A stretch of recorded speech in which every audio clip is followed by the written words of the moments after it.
Hey there everyone, and welcome to yet another episode of D&D Horror Stories. A cornerstone in any good game of Dungeons & Dragons is the Dungeon Master, and they should be thanked often. They put a lot of time into building worlds and characters for you and your friends to create a story together with.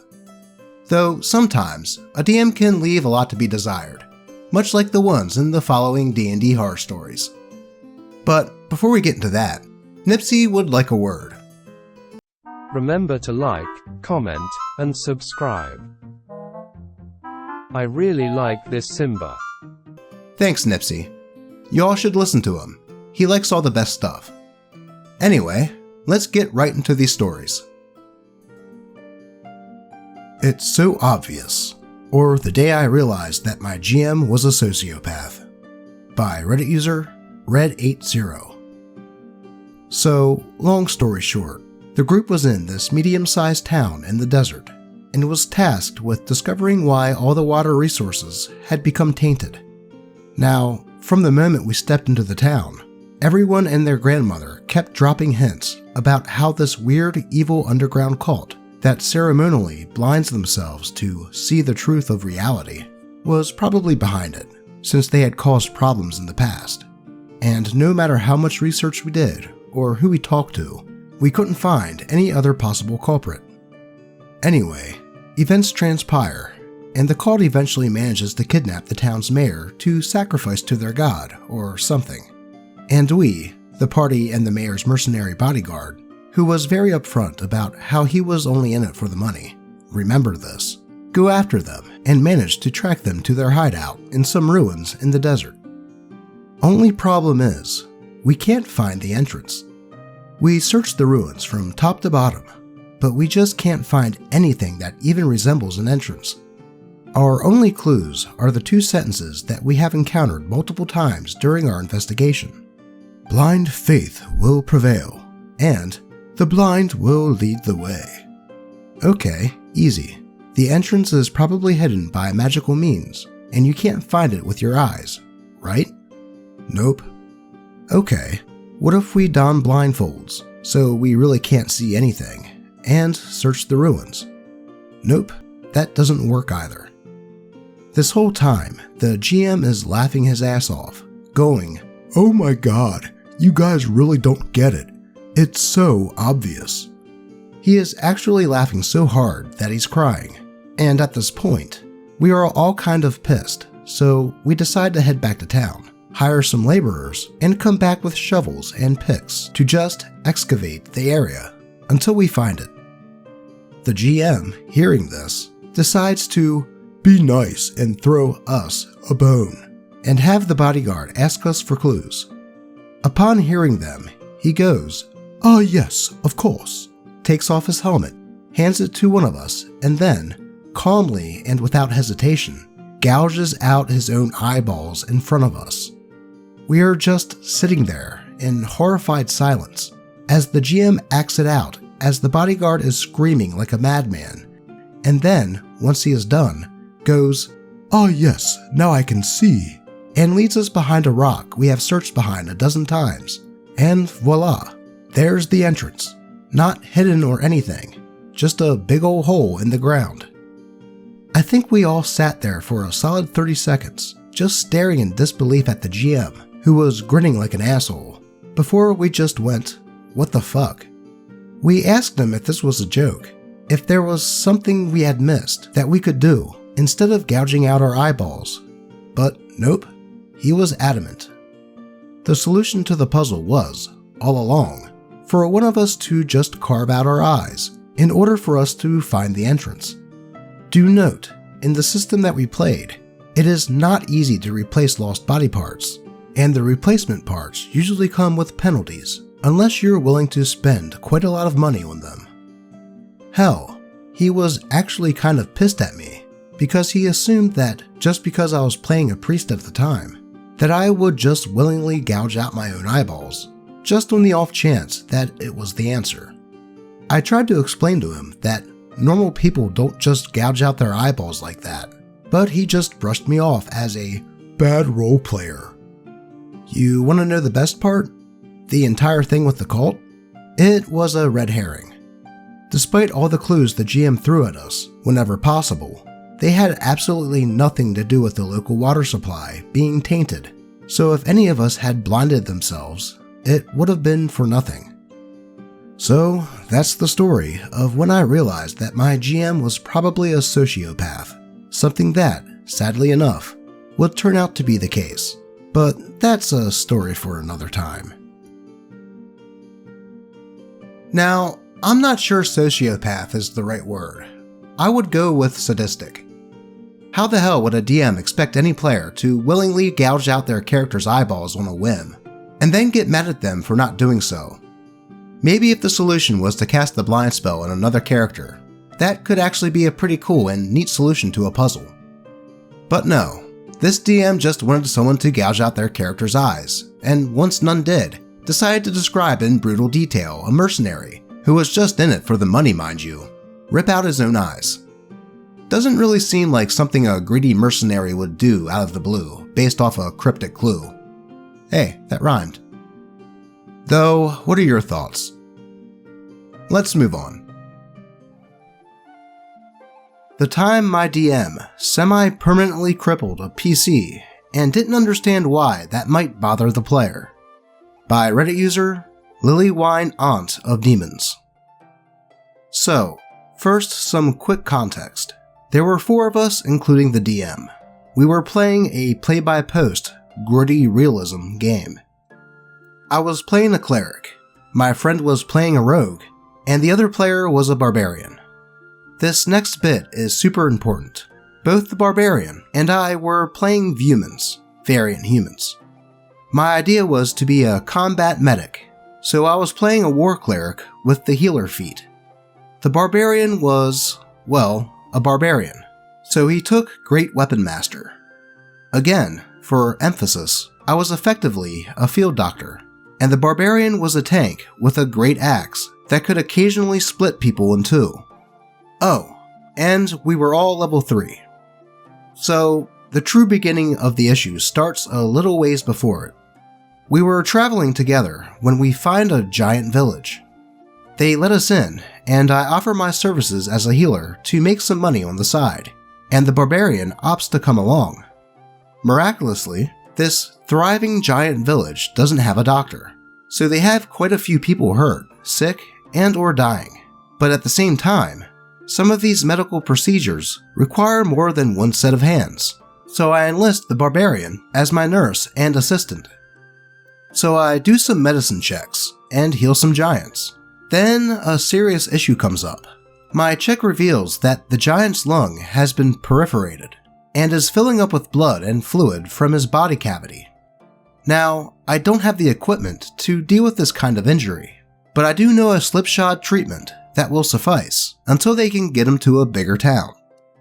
Now, you might be asking, Lilith, why aren't you using magic to heal these giants? And I'll tell you, my lovelies. See, the reason was twofold. The first fold was that, since this was gritty realism, a short rest was 8 hours, and a long rest was a week. So, being a 3rd level cleric, I did not have the spell slots to be healing willy-nilly, hence the healer's feat. The second fold was that the DM, in the spirit of gritty realism, said the low-level magic, like Cure Wounds and Healing Word, were more akin to stitches and patching up. They could heal shallow wounds to the point of no longer needing to worry about infection, but they could not heal grievous injury. Remember that.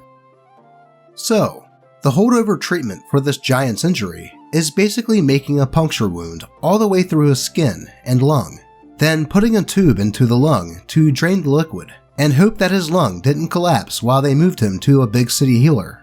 A procedure that needs multiple hands, so I figured I'd do the important part and be the one that shoved the tubes inside the wound, and the barbarian would be the one to make the incision. The DM made the barbarian roll a medicine check. Pretty normal. He rolls a 2. A 2. Not a 1. A 2.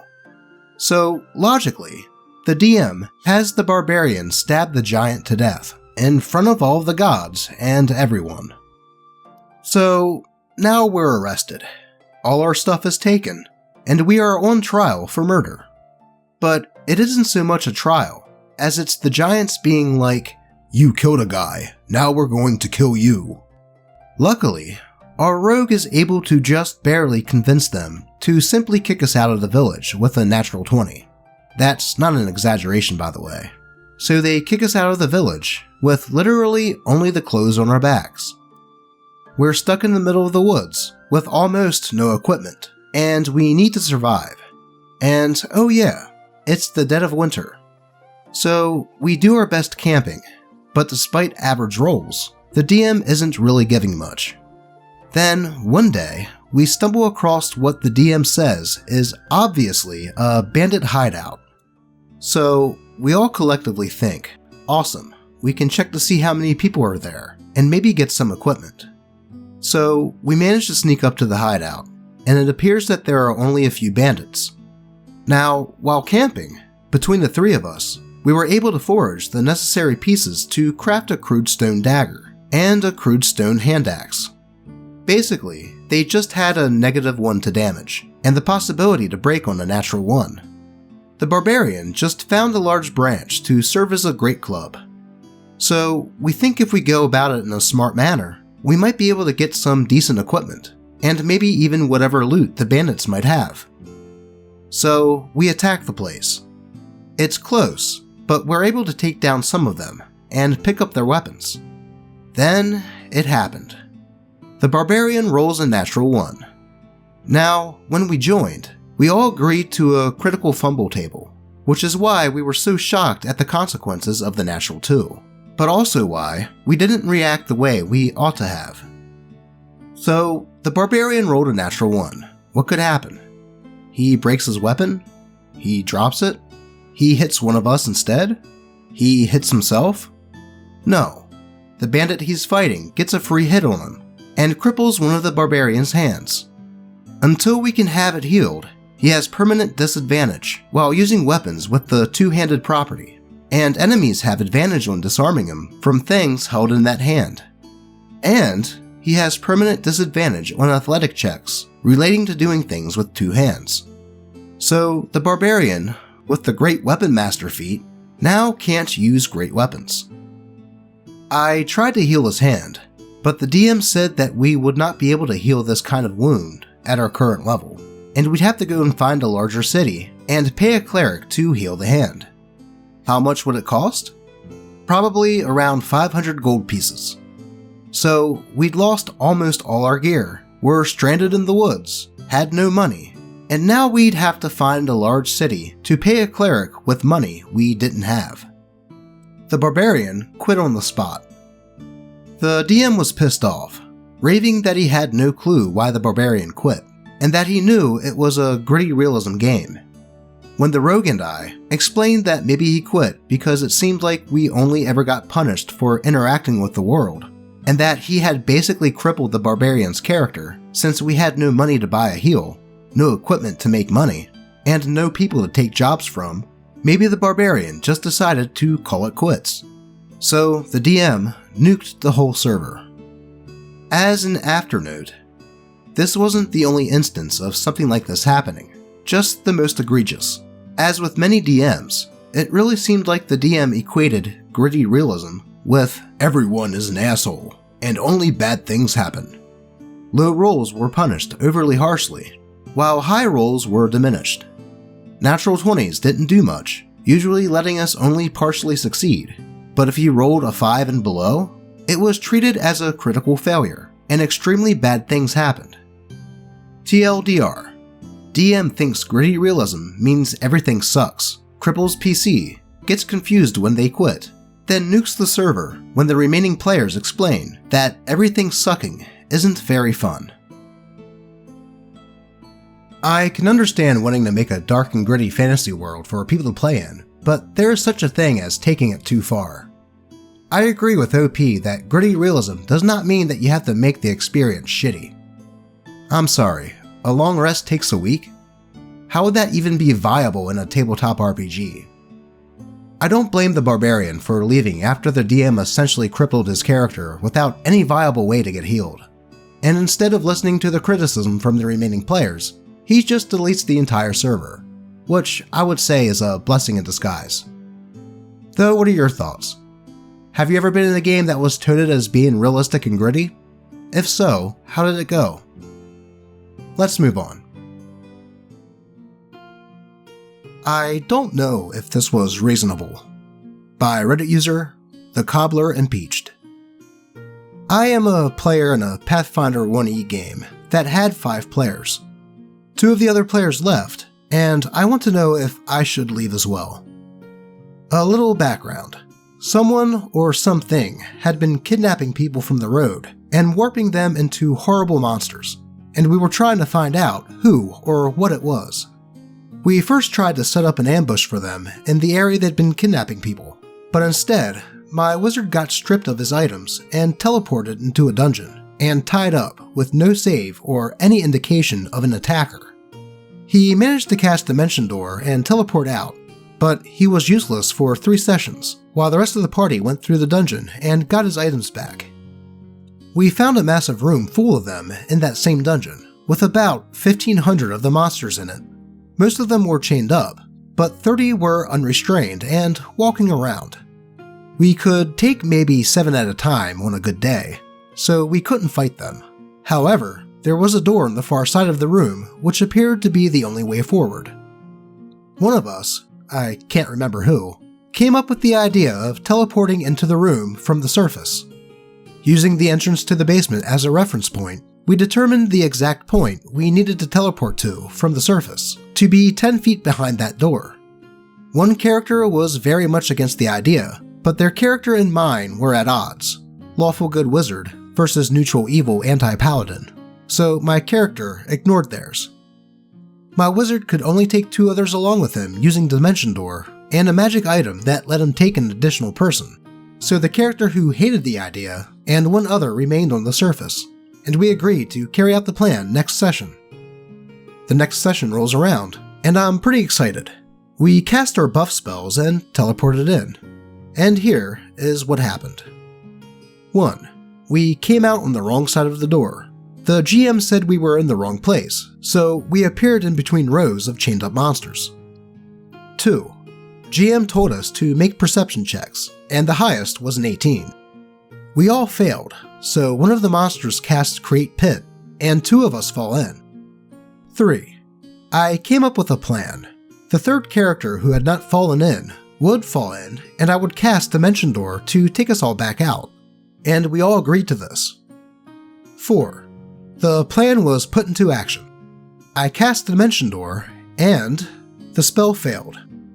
Apparently, the room was warded against teleporting out, but not teleporting in. It is worth noting that my wizard had cast Detect Magic earlier, and found an aura of faint abjuration. For those of you who don't know Pathfinder 1st edition, that meant it was an abjuration spell cast by a 5th level or lower character. Any spells that ward against teleportation are higher level than that, so I had assumed we were safe from such spells. Apparently, I was wrong. 5. The shackles holding the other 1,500 monsters disappeared, and they all attacked. The GM said there was no way out, and we died. 6. The end. After the fact, the GM reveals that he had sent his notes on what would happen to the player who was decidedly against us teleporting into the cavern, and that was why they were against it.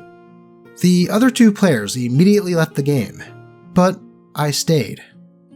The GM made fun of them afterwards for rage quitting, but not once did either of them rage. Not once did he say anything like, "Are you sure?" before our plan was put into action. Honestly, the way it sounded, it seems like the DM almost wanted to get rid of those players, or at least their characters. I'd say giving a player metagaming knowledge and just letting the others go forward with the plan would really point to that. I would have left after that too, as it sounds like the DM railroaded OP and the other players to their demise, also ignoring certain rules and not giving checks to do so.